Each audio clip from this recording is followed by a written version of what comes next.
An unprecedented night in history in this country. Before we get into, what next and what procedure follows, just some quick reactions, from you guys about what's happened today, the historic last few weeks that have led up to this very moment here tonight. Linus, I'll start with you. It is something that was not entirely unexpected, considering the trajectory the events had taken in this country for the last few weeks. The events were such that President William Ruto was boxed into a situation where he has to proceed on one or two options. One of the options was to dissolve the entire cabinet, and the other option, of course, was to relieve some of the ministers or cabinet secretaries that particular issues have been raised about, relieve them of their roles and appoint replacements. But I think the president and his team weighed this situation in a way that I should describe as correctly. The gravity of the events of the last few weeks actually left no option but to go this route. The voices out in the streets, the voices online, the voices on the analysis benches, including here that we've hosted and across also other media houses. Kenyans have been speaking in a particular way. And you just need to look at the stories that we've run, a couple of stories, and especially those that were vox pops, that is the voices of the people from the street. And they're saying the same thing. We can't keep going this way. Something needs to change. And the first thing that needs to change is the cabinet. So this is a major victory for the Gen Z protesters, the Gen Z generation that went online and started this conversation about standards, about the way the country is governed, about the quality of people in government, about the quality of advice around the president. And the president correctly today said, this is a moment of reflection. And I think at this hour, there's a lot of reflection going on. Finally, the issue of sending the entire cabinet except Prime Cabinet Secretary, that is Musalia Mudavadi, who remains in office, the Prime Cabinet Secretary and also CS in charge of Foreign Affairs. My interpretation of that is this is now purely the political angle of things. Remember that preceding the Gen Z revolt, the atmosphere within government itself was not very nice. The relationship between the president and his deputy, Rigathi Gachagua, has not been the best. And so coming into the Gen Z revolt, we are told they don't talk. We are told they only interact in these official functions. So with that kind of an atmosphere, a second, or is it third person in the room would be very, very necessary. Yeah. And I think that is how we see Musalia Mudavadi today, remaining in a room where the president and his deputy are going to occasionally, between now and the time the cabinet is constituted, going to put their heads together and think thoroughly on what direction the country should take in terms of the kind of cabinet it should have. Yeah, that's right. And, Jamila, the protesters have been very clear about their message. In fact, at some point when there was talk about whether it would be some cabinet secretaries going home and not others, when there was speculation about the number, the identities of those, it was very clear from the beginning that, it's all or nothing. It's, complete routing out of the system. And that's been interesting in terms of focus and that sort of thing. Yeah. That's true, Yvonne. And I think for me, I'm amazed almost and surprised at how what has happened was unheard of, unlikely, not possible, unprecedented, just months ago. Remember, this government has just been in power for, what, 20 months? Less than 2 years? And it's interesting how quickly or how abruptly the rain started hitting this administration, how quickly things went south, how calls for change, which started online and then went to the streets and then led to changes that really we never thought would happen in the way that they did, starting with the Finance Bill 2024, which was the reason why the protest started in the first place.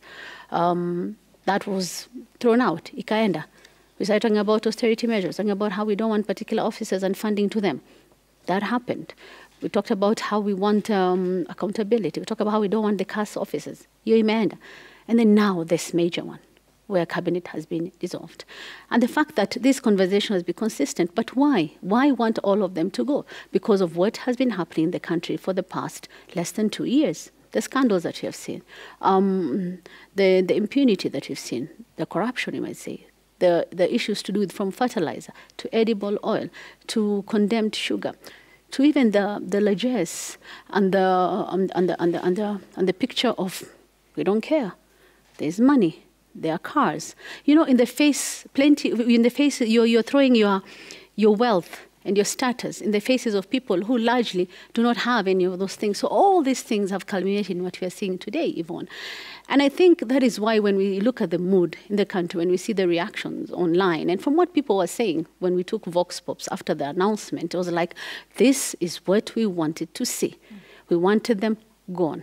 We wanted them gone yesterday. And this is a first step, I think, major step in the changes that people want in this country. And what are they asking for, Yvonne? We want things to be done the right way. Yeah. And in fact, they're asking for the Constitution to simply be adhered to, basically. Sam? Right. When you're reflecting on what the president has done, I recall the conversation he had with the media, including Lean News on the 30th of June 2024.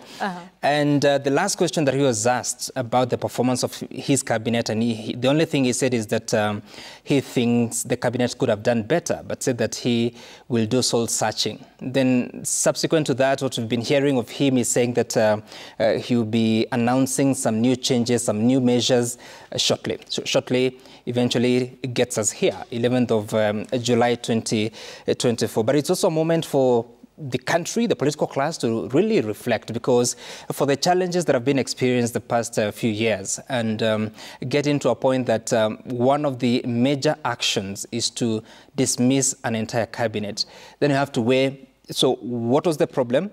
What does dismissing a cabinet solve? Because at the end of the day, there are still so many things that are yet to be done. So it is a good move, a bold move, I must say, because when you looked at the president reading that statement, I mean, you come in to face the country. You're coming with a cabinet, but you're leaving without one. You're going back with only 3 people in the cabinet who really cannot transact any business, bearing in mind that a cabinet has to have a minimum of 14 and a maximum of 22.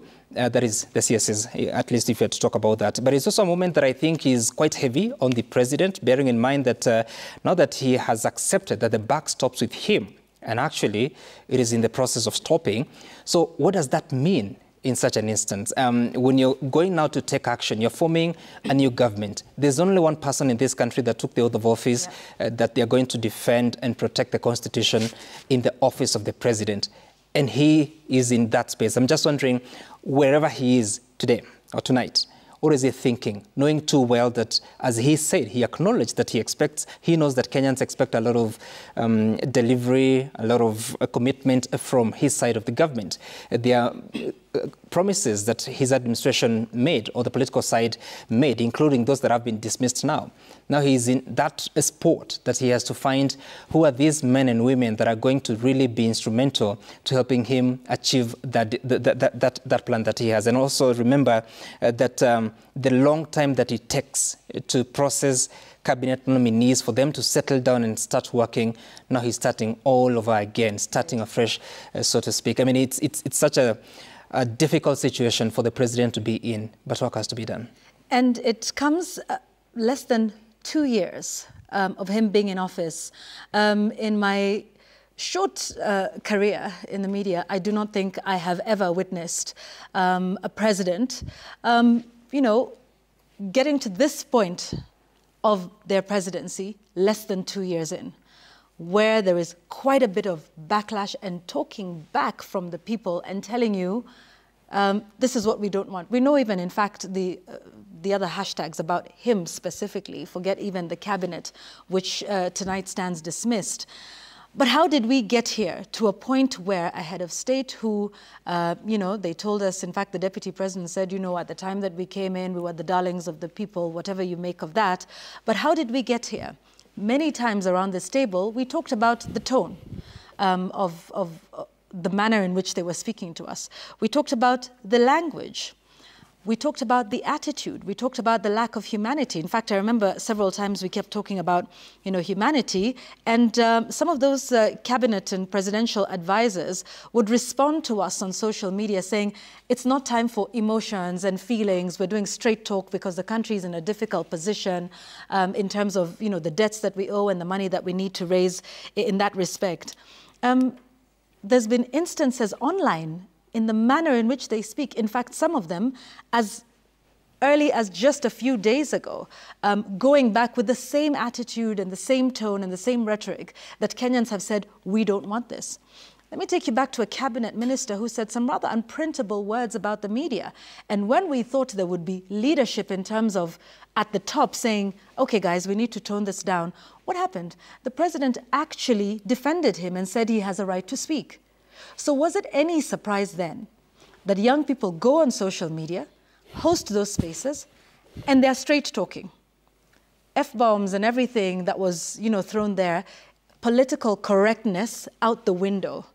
But because this is the tone you serve to us, it is mirrored back to them. And so we get to this point where they're starting to say, no, none of this. In fact, I know we talk about the unprecedented events over the last week, but if you take a look at it, it's been going on for a while. Yeah. Remember young Mercy Tarus, day of that scandal. The Finland scandal. The Finland education scandal.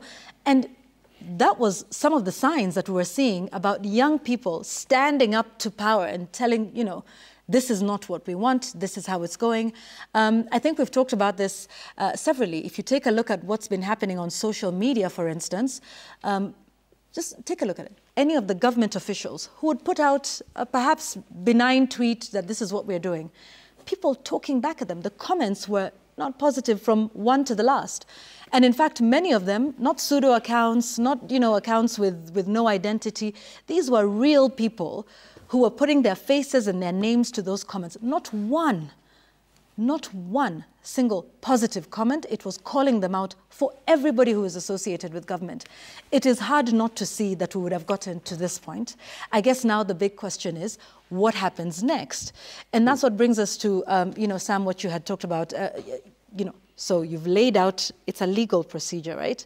Yeah, this is what the Constitution says, this is what the law says, this is how you get it. But Linus, this is happening in completely unprecedented times. So legal procedure aside, there's also a political aspect to this. If we're saying that, these names will be then submitted to Parliament for a fresh vetting process, I mean, this will be a vetting process unlike any other that we have seen, Linus. And now, of course, what happens next, I'm sure will be dictated by far less than all of the legal procedures that we have listed out. And Yvonne, I actually see it beyond the legal and political. I think this is the first time we're actually having a discussion about values, a discussion about morals, a discussion about ethics. When you look at the protesters, they did not so much base their arguments on politics. Look, they have been dismissed as leaderless, they've been dismissed as tribeless, or described as tribeless, and partyless, because they took a completely different turn of things. And they went to the basics that we spoke about earlier, that, hey, is it right or wrong? This is a conversation that Kenya has not had, especially in its political scene, for a long while. And you pointed out correctly that the trend has been going on over a long period of time. We didn't get here overnight. We've had a certain political culture for a long period of time, but it got even worse in the last 2 years, where basically politicians think it's an era and season of anything goes. And here is what used to give the political class confidence. Where they drew their confidence from was the fact that nobody was in a position to do anything about what they are doing at all. Whether they are speaking in churches and drowning the gospel. You remember we can remember the Thanksgiving rallies after the elections, where, basically there's a little bit of church and then a lot of politics of us versus them. That went on for a very long while. And the younger generation have been watching. And I think it was here, right here on this desk, that one time we discussed the state of the political opposition. We discussed the state of the separation of powers and the place of parliament versus the place of the executive. We came to the conclusion that the parliament has been taken hostage. Yeah. Basically, parliament is operating from State House. So they can't put checks and balances on the executive. So you look at the political opposition, divided. A lot of them actually crossed over to the ruling party side after the election. So in a way, the country was in a state of despair. Nobody was doing anything. Oh, you come to the leader of opposition associated with being the voice against some of those excesses. That is Raila Odinga, the leader of Azimio. He's getting a job from, or a promise to get a job from the African Union, and so he's working with government. Yeah. So there was this state of giving up in Kenya. There was this state of, oh, nobody can do anything about anything. And that is how the arrogance started coming in. We have a member of parliament, for example, going on record saying, I don't go to parliament. Yeah. It's a waste of time. I'm busy looking for money. Yeah. And we actually thought as a nation that was okay. We thought as a country that was okay. Yeah. We thought that is okay. That is what we should be doing. I think it was in the first show here after the first peaceful protest that shocked the country. That was Tuesday, the first Tuesday, you remember? Yes. 18th of June. 18th of June, and it was very peaceful. And I had described it as a Jesus in the temple moment. There's a little story in the Bible when Jesus went to the temple in Jerusalem, and he was very upset. He was just 12 years old, and he was very upset with what people are doing in the temple. This is the house of God, but they are selling things, trading money and all that. They are doing exactly things that we have seen in this country for a long while. So this faceless, this partyless, this tribeless generation comes and says, here is the line in the sand. Yeah. You are not going to do this. So I regarded the first protest and even the subsequent ones that were peaceful as a Jesus in the temple moment. Yeah. And it's producing changes. You know, maybe this last one point before I just let Jamila come in. Mm-hmm. And that is what is this moment like for Kenya? We should be proud of this moment, that we can do things this peacefully. Yeah. I can only compare it, though not fully, to what happens what happened in South Africa. Remember, in South Africa, they have recalled a president, a sitting president, taken another one to court, and you know, nothing. The country doesn't break up because they are having serious conversations also about values. What are the bottom lines? What is the threshold of doing our things? And I think, Sam, as you had asked earlier about what the president and his team should be thinking tonight, is to now say, look, we are operating in an environment that has finally invited Chapter 6 to our space. We are operating in an environment where the public raises particular questions and they have very specific expectations on who should be your next Agriculture Cabinet Secretary. Yes. Who should be your next Trade Agriculture Secretary. And honestly, I don't envy the president in the next few days when he names the nominees, because there'll be a two-stage kind of process. One is the one described by Sam, which is through what the Constitution describes, and the other one is a very, very public process of scrutiny of who those nominees will be. And you will see it online. A lot of this will be our first cabinet process that may have an element of public participation in who should go in there. And I foresee a very aggressive public participation exercise. The moment the first list is read, you have to consult the online and just see what are Kenyans saying about that. Yeah. And Yvonne, already there's actually a list now, qualifications of the new cabinet secretaries in Kenya. It's already out. Telling us who they want, talking about how the age between 25 and 60 years old. In fact, the one interesting one that I find is at the bottom. It says, should not have served as CS or PS in the past governments, including President Ruto's government. They talk about someone who has a clean judicial record, not having been sued for any criminal or civil matter, have a clean integrity record, devoid of corruption or adverse mention in any report. You know, should have not been quoted or recorded or had uttering any words or act in a manner disparaging or in any way demeans Kenyans, Kenyan sovereignty, Kenyan constitution, should have knowledge and experience in the matters of the Ministry of Appointment, should not be a relative, a campaigner, or a friend of the President.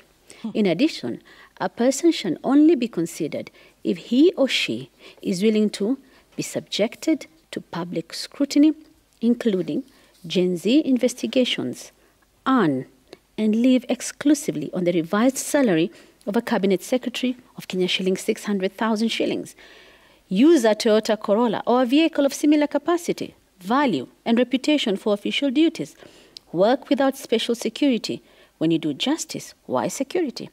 Work without a chase car, except for the Ministries of Defense and Interior, who shall be entitled to only one more security car. No priority in traffic, no special lights in cars, no sirens. This is what has been written as qualifications of the new cabinet secretaries in Kenya. It's a tall order, considering how we've been doing this in the past. Even, you know, I keep remembering just before the elections in 2022, the EACC published a list of, I think, over 200 aspirants who had questionable integrity. And almost all of them ended up running for public office, from the governor all the way to Senate, to members of parliament. And some of them were elected. Cabinet. And they ended up being in those positions of power. I mean, this list is by the Gen Zs. They say Gen Z and His Excellency President Ruto hiring the next CSS, and that's what they've asked for. So Yvonne, what are they asking for here? The right thing. This is what Chapter 6 of the Constitution says, leadership and integrity. When you have a parliamentary committee vetting appointees of the president, and some of them with questionable character, with court cases, from murder to corruption to even attempted rape cases, namunawapitisha. Even if muliibiwa maswali at some point, they still ended up all being petitioned. But why? Doing the right thing, Yvonne, it's what is being asked here. And I think when the Ruto government came into power, the Kenya Kwanza government came to power, they came to power on a populist campaign. They promised to uplift the downtrodden, the bottom up, the mama mboga. Yeah, remember the wheelbarrow? Remember the boda? But then now, when you have things like an Auditor General's report, which is ignored, when you have the control of budget, talking about excesses, unaccountable millions or billions, money that is supposed to have been spent to this, not spent. So you talk about confidential budgets, when you see the excesses every single day, hakuna kuficha, and no consequences. That's the thing, and there are no consequences. You talked about how this was simmering below the surface, Yvonne. This is one of the reasons why this was simmering below the surface, na ikalipuka as fast as it did. Yeah, and you know, one of the interesting things from that list that you have read, Jamila, I don't know if we all noted one thing. They have not mentioned names, no individuals, because they're very clear on the values. This is not about who, but rather about their character. So they're clear, whoever you are, whatever your name is. Unlike before, you know, when you would hear, we want person X, we want person Y. This is about the values of the holders of that office. The level of civic engagement in this country, and not just with Finance Bill 2024, even from the Finance Bill 2023, remember at the time, I think is at its highest ever. When we're talking about what will happen next and who will do the vetting, I think the mind shift of Kenyans, or the minds have shifted towards, we will not wait to question things after they have been done. We're going to start to be involved in the process from the beginning. An example of that was the now former Cabinet Secretary for Sports, Ababu Namwamba. The young people didn't wait for a scandal after, like who was in the delegation, how much were they paid? To Paris for the Olympics. No, they were asking for those details before. Like, we're not going to deal with this after the fact. We want to know who's going. We want to know what their qualifications are. We want to know how much they're getting for per diem. Guess what? With this next cabinet, regardless of what we've gone through legally, they are going to be vetting these people before. They're not going to wait for all of these things to be done after and then start asking it. In fact, what I foresee as we take a break is that we have now well and truly entered the era of a co-presidency. And it is a co-presidency between President William Ruto and the people. It's no longer going to be about him up there telling us what to do. We are doing this together. And you will listen to us, and we will be heard. So when the president said, I have heard you, he's going to do quite a bit of that in the coming days, weeks, and months. Sam, I know you want to speak, but let's take a break. We will come back. We have much more to talk about, including also taking a look at the past and, you know, what it means or how it compares to the present and what it could portend for the future. This is a special edition of News Gang on this historic night, 11th of July, 2024. We're taking a break. We'll be right back.